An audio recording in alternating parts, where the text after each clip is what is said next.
conferencia es dar a conocer la elaboración y próxima presentación de una iniciativa de reforma al artículo 3 de la Constitución en materia de educación superior.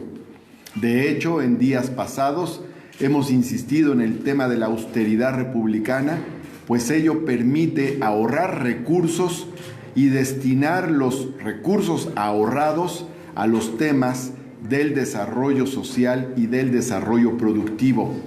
Particularmente, una de las prioridades de gasto de la próxima administración será la educación, especialmente la educación superior. Por ello, nos parece muy importante comenzar con el tema educativo. Mi primera iniciativa legislativa que presentaré al Senado de la República será esta iniciativa de reforma al artículo 3 de la Constitución, sobre la base de consideraciones como las siguientes. Primero, la OCDE señala que en México una persona que cuenta con título universitario percibe en promedio más del doble de ingreso que aquella que únicamente concluyó la educación media superior. En segundo lugar, la permanencia de un mayor número de estudiantes en el sistema educativo es un factor que contribuye al incremento del Producto Interno Bruto per cápita de los países. En tercer lugar, un mayor nivel educativo permite a las personas participar en mayor medida y de manera más estable en el ámbito laboral. En cuarto lugar, el índice de desarrollo humano, con el que se mide el grado de bienestar social de la población de los países, contempla como una de sus dimensiones de medición es el índice de matriculación en los distintos niveles educativos. México, hoy en día, en este rubro de matriculación en los distintos niveles educativos, se encuentra en el lugar número 77. Por último, quiero señalar que las coberturas de educación superior, de acuerdo a los datos de la UNESCO de la primera década del siglo XXI, son los siguientes, para mencionar algunos ejemplos de países. Estados Unidos tiene una cobertura del 82% de educación superior entre sus jóvenes. España, del 69%. Argentina, del 67%. Uruguay, del 64%. Canadá, 62%. Chile, 52%.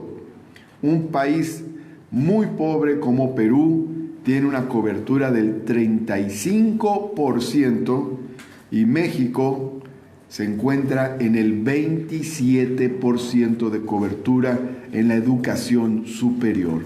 Eso quiere decir que, aun cuando México es la 15ª economía del mundo, se encuentra por debajo de muchos países con niveles de desarrollo similar e incluso con niveles de desarrollo inferior al suyo en materia de educación superior.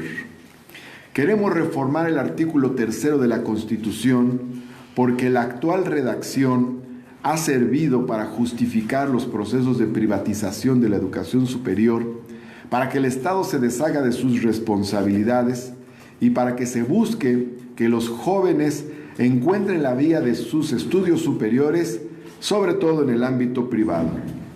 Esto tiene como origen el proceso que se dio a finales de los años 80 y principios de los años 90, especialmente en el ciclo 1986-1990, cuando las autoridades de diversas instituciones de educación superior, como las autoridades de la UNAM, pero también del Instituto Politécnico Nacional, de la UAM, de la Universidad de Sonora, de la Universidad Autónoma de San Luis Potosí, entre otras, plantearon el cobro de colegiaturas a los estudiantes de sus instituciones.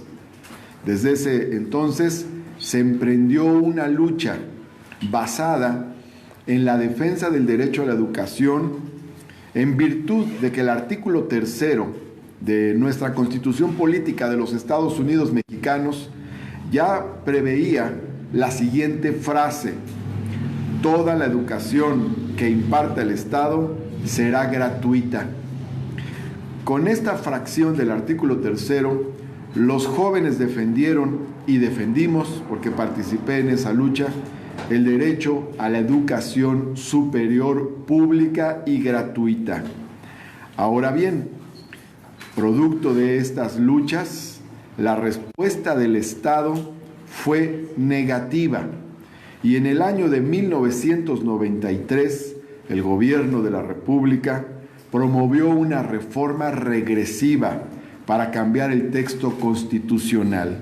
Si bien se dejó la frase toda la educación que imparta el Estado será gratuita, se agregaron 2 líneas más que distorsionaron el derecho de los jóvenes a la educación superior, o por lo menos lo mediatizaron.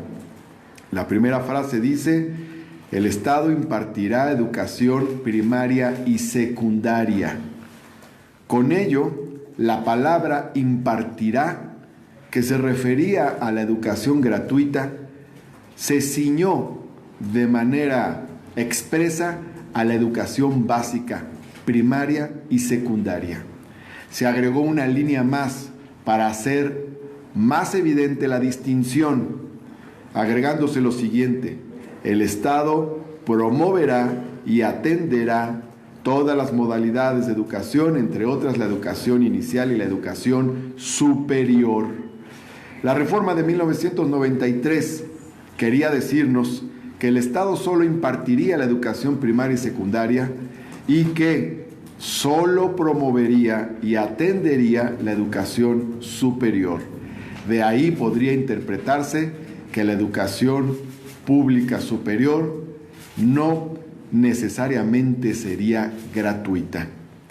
Más adelante, en el año 2002, se agregó a la educación primaria y secundaria la educación preescolar, por lo que la Constitución señaló: el Estado impartirá educación preescolar, primaria y secundaria.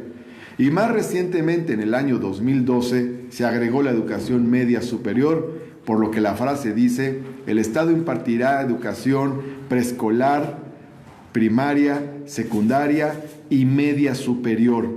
La educación superior sigue estando excluida del fraseo del artículo 3º de la Constitución. Por lo tanto, la iniciativa que presentaremos ante el Senado de la República en cuanto éste se instale y comiencen sus sesiones, dice de manera sencilla lo siguiente: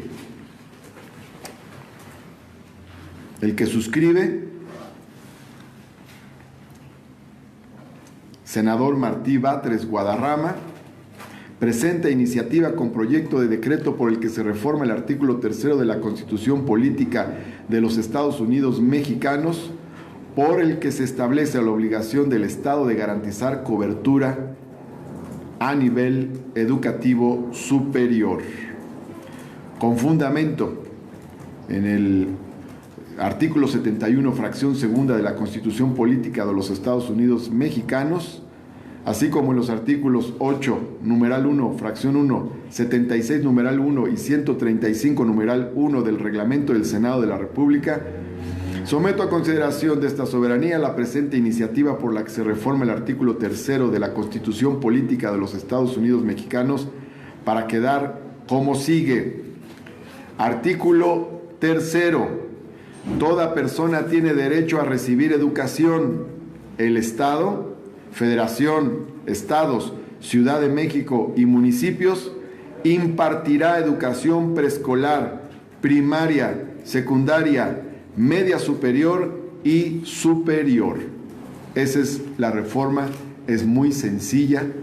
Estamos proponiendo que se agreguen 3 palabras a la Constitución y en su caso los ajustes correspondientes para darle la coherencia general al artículo 3º de la Constitución. Les agradezco mucho su presencia y su atención. Si hay alguna pregunta, estoy a sus órdenes. Martín, esto tiene que ver con lo que anunció hace poco Andrés Manuel, en el sentido de que va a crear 100 universidades en su administración. Sí tiene que ver. Tiene que ver con lo anunciado por el equipo de gobierno, por el próximo presidente de la República. Tiene que ver con el programa de Morena, tiene que ver con los 50 puntos que yo mismo presenté a lo largo de la campaña electoral y tiene que ver con una demanda sobre todo de los jóvenes y sus familias. Las familias están muy desesperadas e irritadas por los procesos de rechazo masivo que hay. Ahora, en estos tiempos neoliberales, se ha acuñado un término que es el término de los rechazados.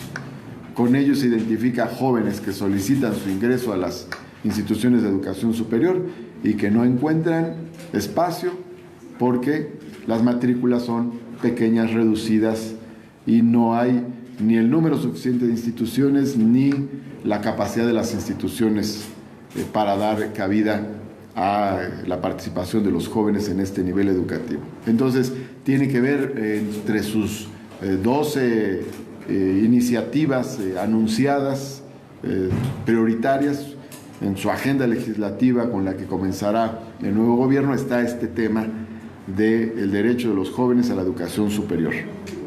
Y yo quiero preguntarle, ¿y si van a alcanzar los recursos económicos precisamente para dar esta cobertura al 100% en todos los niveles educativos? Y por otra parte, todos los estudiantes o los jóvenes quieren entrar a la UNAM, Politécnico. ¿Realmente habrá capacidad de estas universidades para satisfacer toda esta necesidad? ¿O cuál va a ser realmente el proyecto que tengan para que los jóvenes estén satisfechos con la institución a la que van a ingresar? Bueno, ya hace aproximadamente unos 80 años, un poco más, 80, 90 años, casi un siglo, había la misma pregunta por parte de sectores conservadores de la sociedad mexicana respecto a la educación primaria, porque la Constitución de 1917 establecía la obligatoriedad de la educación primaria y sin embargo era un segmento muy reducido de la infancia el que tenía acceso a la educación primaria. Entonces, en aquellos entonces, la gran responsabilidad del Estado fue masificar la educación primaria y abrir las oportunidades, generando infraestructura, construyendo miles de escuelas para que todas las niñas y niños pudieran entrar al nivel de educación primaria, a las escuelas primarias del país. Sucedió, se amplificó, tenemos una cobertura casi universal en el nivel primario, todavía no es completamente universal, pero finalmente se cumplió con el objetivo de tener la infraestructura para que la infancia en general entrara al nivel de educación primaria y después se ha ido avanzando en los otros niveles. Ahora, por las condiciones del mundo, por las necesidades de México, por su desarrollo, por las necesidades de su población, es muy importante que se abra el proceso para masificar la educación superior. Tuvimos un impulso importante después de 1968, precisamente por la lucha de los jóvenes. Una respuesta del Estado fue abrir espacios en la educación superior. La UNAM creció como nunca en aquellos años y otras instituciones de educación superior también, y se crearon nuevas instituciones como la UAM, como la Universidad Pedagógica Nacional, el Colegio de Bachilleres, en fin, muchas instituciones de educación media superior y superior. Ahora bien, en los años 80 se congeló este proceso. Si el crecimiento de la matrícula universitaria fue en la década de los 70 del 15% anual, el crecimiento de la matrícula universitaria en los años 80 pasó al 3% anual, es decir, se cayó. Y no hemos tenido un nuevo impulso, así de que va a haber un nuevo impulso y obviamente será gradual, no es de la noche a la mañana, obviamente se requieren recursos y evidentemente esto necesita de políticas públicas específicas, pero vamos a construir también la base jurídica. Antes de lograr la cobertura universal en primaria, ya estaba la obligación en la Constitución.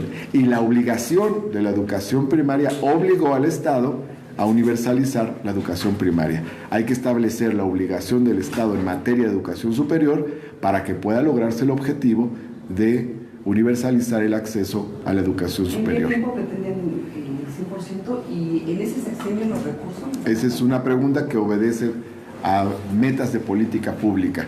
En nuestro caso, nuestra tarea es básicamente la legislativa. Es un proceso gradual, pero hay que comenzar. Podemos avanzar y tener un ritmo de crecimiento de la matrícula universitaria importante a lo largo de este sexenio. Ese es otro de los grandes logros que se pueden dar en este sexenio. Y nosotros vamos a contribuir desde la parte que nos corresponde, que es la parte legislativa. Martí, preguntarte, entonces, ¿se terminan los rechazados en las universidades o en el nivel superior? No debe haber rechazados. Para que no haya rechazados en el sistema educativo superior, tiene que haber capacidad e infraestructura. Esta se tiene que construir. Esto lo va a empezar a hacer el nuevo gobierno, va a ir ampliando la cobertura a partir de generar más capacidad de las instituciones existentes y construir nuevas instituciones.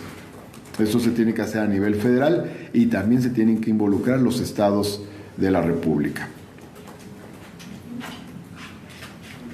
¿Cómo se está contemplando dentro de esta iniciativa de ley las normales rurales? Esto lo pregunto también porque durante la campaña Andrés Manuel prometió la reapertura del MISH. Las normales son parte de la educación superior. Pero ¿qué garantía van a dar con la iniciativa de ley de que en efecto se lleve esta reapertura? Bueno, en la Constitución se establecen normas generales.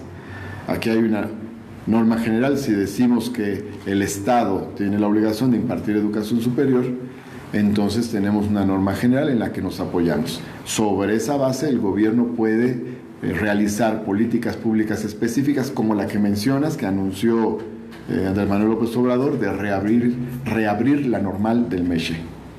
Esa es una medida, entre otras.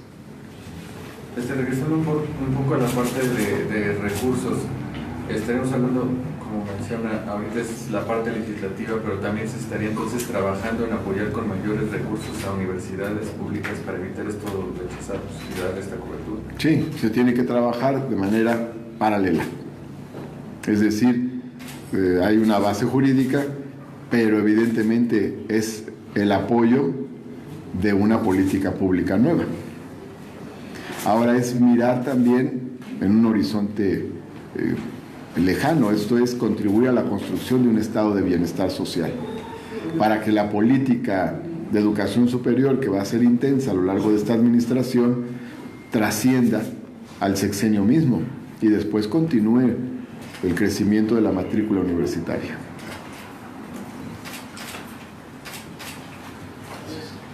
El senador Javier Lozano dijo que eran ocurrencias los recortes que anunciaron el lunes a la dieta de la Cámara Alta. ¿Qué respondería a esto? Es muy importante la política de austeridad que se ha planteado, que se ha propuesto. Y en el caso particular del Senado hay mucha tela de donde cortar. Miren, acaba de salir una nota el día de hoy de que los diputados terminan la legislatura con un bono de 1 millón de pesos. Multiplica 1 millón de pesos por 500 diputados, son 500 millones de pesos. ¿No los podríamos mejor destinar a educación? Esos 500 millones le caerían muy bien a muchas instituciones. Hay universidades que tienen presupuestos de 1.200 millones de pesos, 2.000 millones. Imagínate lo que significan 500 millones de pesos.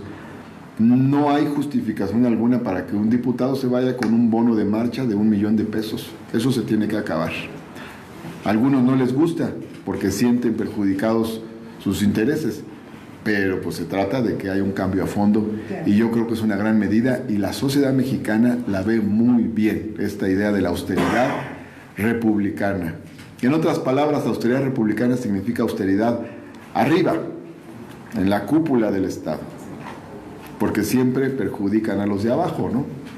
Ya ven que en los sexenios de Miguel de la Madrid y Carlos Salinas despidieron a más de 1 millón de trabajadores de base, a trabajadores al servicio del Estado.